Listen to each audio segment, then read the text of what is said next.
Травматологическое отделение городского госпиталя Хьюстона работало на пределе. В одну из палат привезли капитана спецподразделения ВМС Коула Хантера. Его левая рука была плотно прибинтована к груди, пальцы побелели, пульса почти не чувствовалось. Хирурги, осматривая снимки и отек, быстро пришли к выводу: тяжелое нарушение кровоснабжения, высокая вероятность ампутации, времени мало. В палату вошла молодая медсестра с бейджем Эмма Картер. Она выглядела как обычный новичок. Светлые волосы в тугой пучок, свободные зеленые скрабы, аккуратная походка, старающаяся не мешать старшим. Для врачей она была лишь фоном, но не для пациента. Капитан узнал в ней боевого медика, с которым когда-то пересекался в Ираке, и чья работа однажды уже оторвала его от смерти.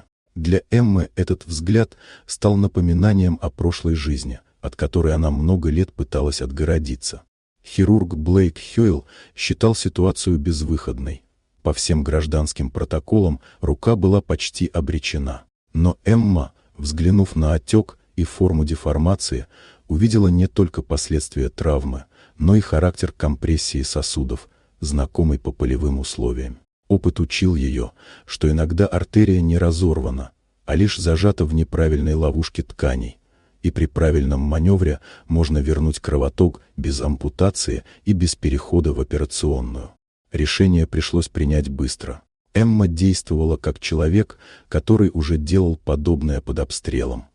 Проверила давление в компартментах, нашла линию предполагаемого спазма и выполнила редкий стабилизирующий прием, которому ее обучали когда-то в боевом медицине.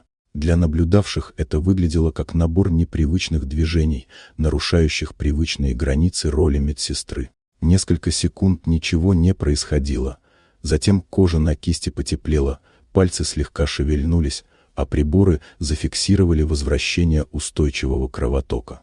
Ампутация больше не требовалась. Хирурги вынуждены были признать, что их первоначальный план устарел в тот момент, когда полевой опыт встретился с больничным протоколом. Коула перевели в палату восстановления уже с сохраненной рукой, а имя Эммы Картер впервые прозвучало в отделении не как имя тихой новенькой, а как человека, который спас бойцу не только конечность, но и профессию. Позже, когда отделение немного опустело, она стояла в коридоре перед дверью его палаты, сжимая в руках планшет. Много лет Эмма жила с убеждением, что в Ираке когда-то не справилась и не заслуживает больше быть боевым медиком. Теперь перед ней лежал офицер, спасенный именно благодаря тем знаниям, от которых она пыталась отказаться.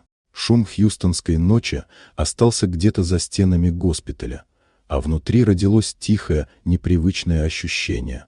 Прошлое перестало быть только источником вины и стало частью ее силы.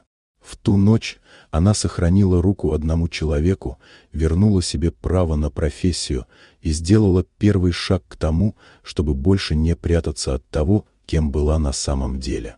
Вот такая удивительная история. Дорогие друзья, напишите в комментариях, откуда вы смотрите это видео. А если вам понравилось видео, поставьте лайк, а также подписывайтесь на канал, впереди еще много интересного.